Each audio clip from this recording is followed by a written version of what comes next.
think there is a tendency in the underdeveloped countries to think that there is a shortcut to development, that countries can be developed for us by someone else. I'm saying this is not possible. It has never happened. Denmark developed itself. It was not developed by someone else. Sweden developed itself. Not someone else went and developed Sweden for the Swedes. Norway developed itself. This is the United States developed itself. Britain had an empire, and an empire helped Britain in development, but we have no intention of establishing an empire anywhere. So what we are trying to say is the basis of development is our own effort.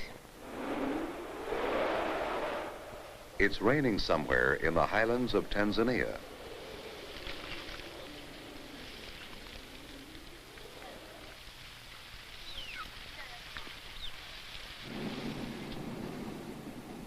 Many million tons of water are carried away by the swift and narrow rivers.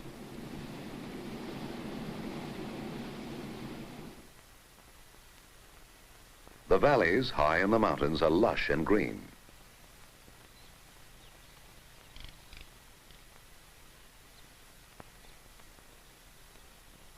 But on the plains, which make up the largest part of Tanzania's territory, rain is scarce and unpredictable. And all too often the crops fail because the rains come too late and irrigation facilities are lacking. In many of these arid areas, the government handed out free corn to the hungry people for several years. But the result of this famine relief was that many farmers stopped working on their land, for it was so often fruitless, and with government help, they were able to get corn with little or no effort. But Tanzania could not go on asking for corn from abroad. The leaders decided that the farmers would only get corn for planting if the rain was long overdue and if they had begun to cultivate some land.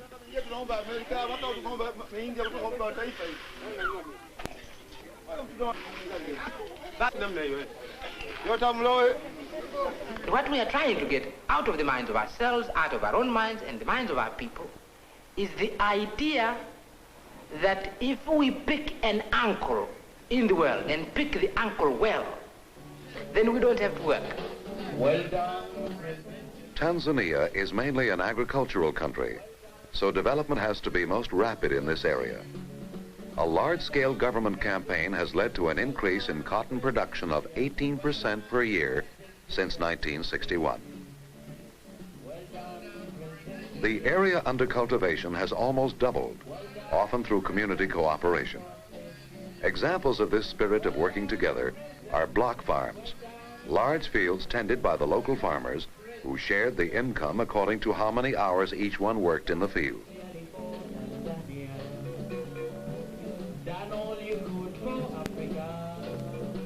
Unfortunately, at the same time, world cotton prices dropped so much that the farmers' income remained virtually the same. Another of Tanzania's large exports, sisal, has been hit even harder. In 1965-66, the loss in export earnings resulting from the fall in sisal prices on the world market was greater than the entire amount of foreign aid Tanzania received that year. Sisal, like cotton, was introduced by the colonial powers. For many years, the tough fibers of this cactus were the best material available for making rope and twine. But now, artificial fibers with lower prices and better quality are taking over the market. Here, south of Lake Victoria, is the main cotton-growing area. Two other well-developed areas, the Southern Highlands and the Kilimanjaro district. On the slopes of Mount Kilimanjaro, good quality coffee has been grown for many years.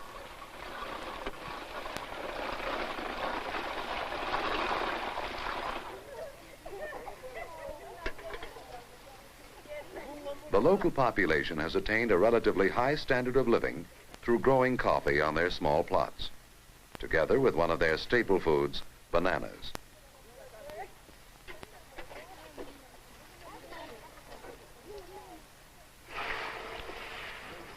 To compete in a difficult world market, these coffee growers many years ago successfully formed cooperative societies for processing their crop.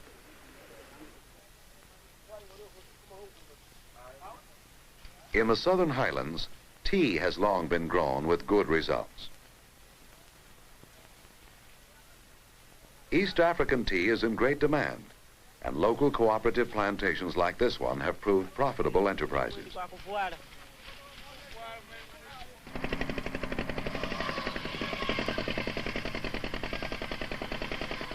Lumber forms the basis for one of Tanzania's newer industries.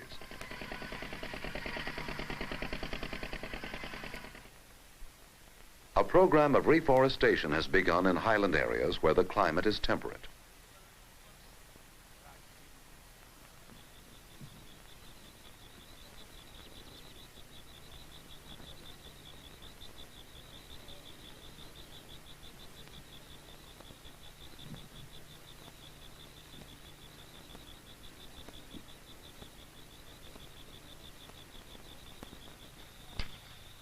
Another aim of the government is to induce small farmers to change from a subsistence economy to the growing of cash crops.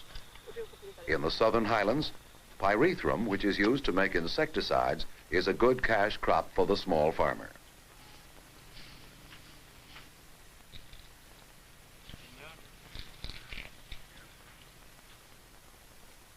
All over the country, a continuing campaign is being waged to teach farmers better methods of cultivation and to introduce new crops which may provide a better diet for their families. The success of all these efforts depends largely on education. The number of children in elementary schools has increased 50% since independence in 1961. One of the reasons for this expansion is that people all over the country build small schools like this one on their own initiative. But out of the more than 700,000 children in grade school, only about 20,000 will be able to go on to high school because there are not enough schools or teachers. President Nyerere has recently called for more emphasis on farm-related subjects in the lower grades, pointing out that only in this way will education further all the goals of Tanzania.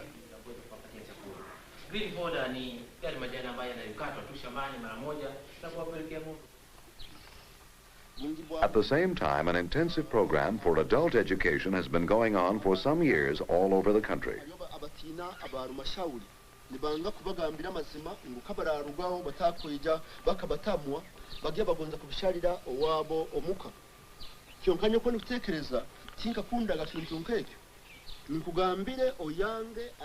Here, villagers from northern Tanzania participate in a course on how to set up local cooperatives.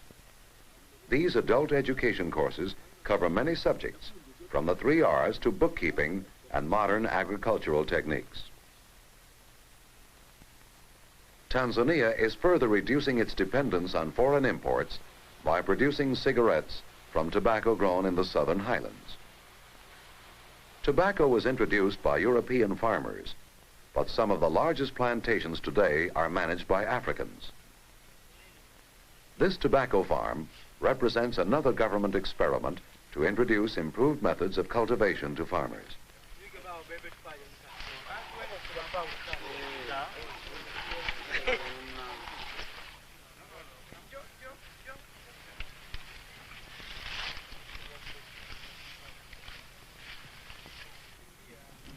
In village settlements, the people work together to produce one or more cash crops.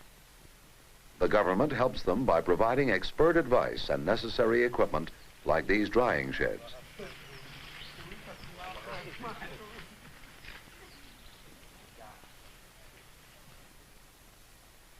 Sleeping sickness, a disease caused by the tsetse fly, has always been a problem in Tanzania.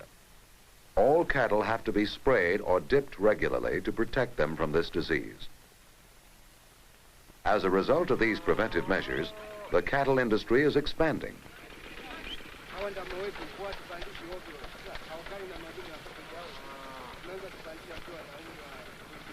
Here, government officials inspect a cattle spray installed at one of several experimental ranches.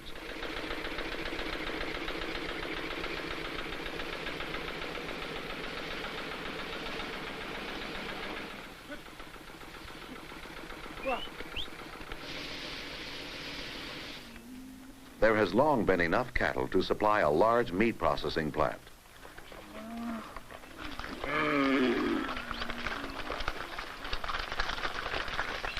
Tanganyika Packers was founded in 1949. We first went into production in 1950. Government has a 51% interest and Liebig's Extractor Meat Company 49%. We've had over the past 17 years a very successful partnership with government. In fact, we have found that the government interest has been very helpful in our operations. Without it, we would have probably had quite a more difficult struggle in the industry in the cattle industry. We are controlled by government. They're represented on the board of directors. As far as we're concerned, it's an immense advantage to have government. It would, I think, have been foolish to have started an industry like this, which involves the livestock of Tanzania, without government participation. And certainly, as far as we're concerned, it has worked out well and is continuing to work very well. The government interest is now represented by NDC, who are taking more interest perhaps than when it was in the hands of the Treasury in the previous days. But the NDC recognize our problems, commercial problems, and they are usually very helpful. Here in his office, the director explains the aims of the corporation. Good morning. First of all, I would like to welcome you to the National Development Corporation. The National Development Corporation is a commercial organization which was established by government on the 1st of January 1965. The activities of the National Development Corporation are not restricted to any particular sector in the economy. We invest in mining, we invest in agriculture, we invest in agricultural processing, and we also invest in hotels in order to attract tourism. I should perhaps add also that the National Development Corporation is owned by government. But because it is owned by government, this does not mean that there is political interference in this organization. We are allowed to carry on strictly as a business organization. To give you an idea of what our activities are, at the moment, we have participated in not less than 50 companies. Some of them, in these companies, we have 50% of the shares, but in some of them we are only in the minority. And the total investment in all these 50 companies is of the order of 10 million pounds sterling. So really we are quite a big organization, and I believe that will continue to grow as the demand of our economy requires.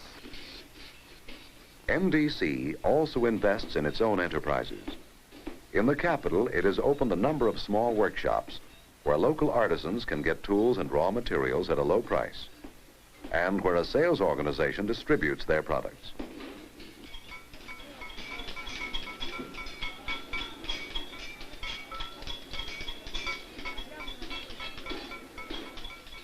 Here, old tin cans and scrap iron are used to make all kinds of household utensils, thus saving money that would otherwise be used for imports and providing goods the people need at a price they can afford.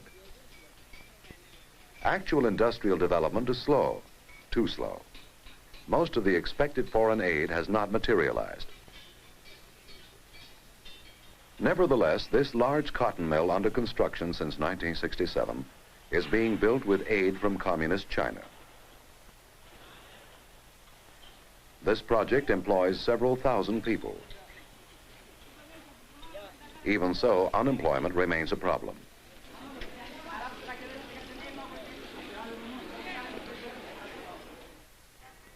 The army of unemployed in the cities is growing. To combat this problem, the small amount of capital available in the country must be used for the benefit of the people living there.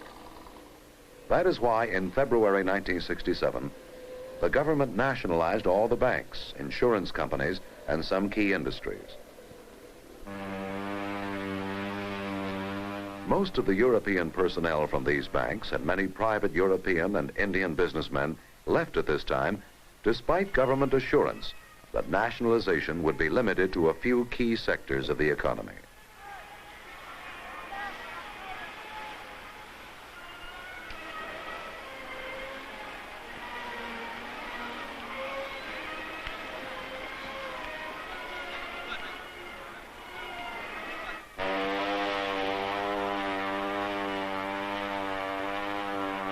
Saying to a foreign investor, come in, invest in this, we have no interest. You can go ahead and you can own this 100%. In this, we shall go in partnership with you at least 50% or 60%.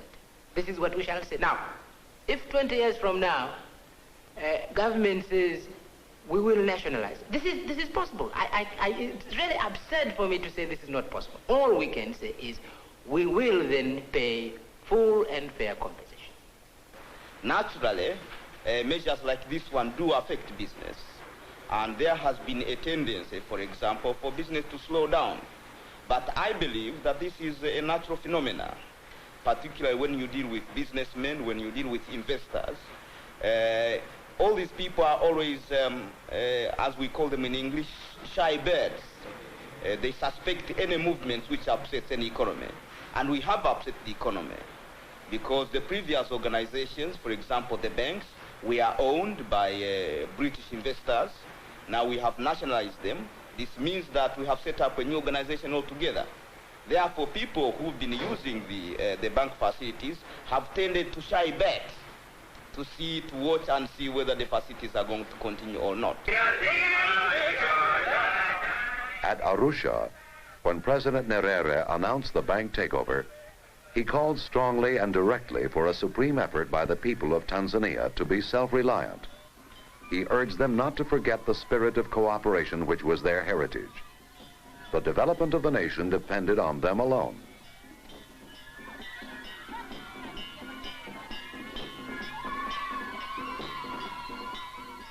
At meetings all over the country, this message was repeated again and again by government officials and by Nyerere himself.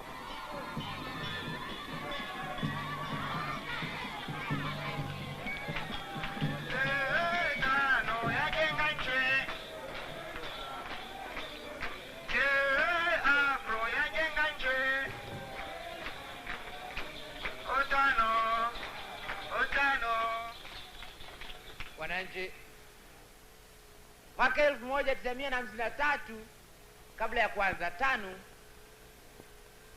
nilikuja Dodoma hapa. Mwaka huo, wengine mnakumbuka, wengine hamkumbuki, kulikuwa na njaa kubwa hapa. Nikapita barabara moja, nimo katika Land Rover, nikapita barabara, tunakuja hivi, mara nikaona jambo mpaka sasa akili yangu halijatoka katika akili yangu.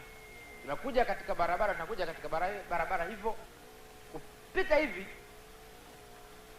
bwana moja akaanguka, mara akatoka ghafla kuingia barabarani, na huku lore inapita, hata motokari yetu lore inapita pale, yeye akaanguka pale chini, lore kidogo imponde yule mtu. Nini? Ameona punje za mchele barabarani. Mnacheka? Haya si mambo ya kucheka. Kaona punje za mchele barabarani, anaziangukia, anaziokota, anakula pale pale. Hajali ile lore inapita, hajali hata kidogo. Anaokota zile punje za mchele zimeanguka barabarani. Mwaka 53. Na wamekufa sana watu hapa mwaka ule kwa njaa. Mwaka 1960, mara tano iliposhinda uchaguzi wa mwaka ule, halafu mimi nikaombwa na gavana wakati ule kuunda serikali, nikawa waziri mkuu wa kwanza. Baadhi ya kazi zangu za kwanza kufanya, moja ilikuwa ni kuomba mahindi. Nikapata mahindi, yakatoka Amerika, yakaja Alhamdulillah, na washukuru rafiki zangu wa Amerikani. Kama mnaomba tunakuwa sawa na yule ndugu yangu niliyemuona mwaka 53 yule anaanguka kuokota zile punje barabarani, kwa sababu hakuna kitu kikubwa kama tumbo.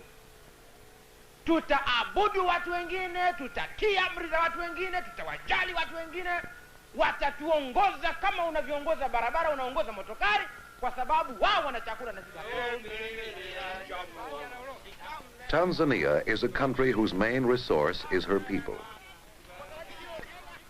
The government's development efforts have focused on this fact. In all sectors of the economy, key to progress.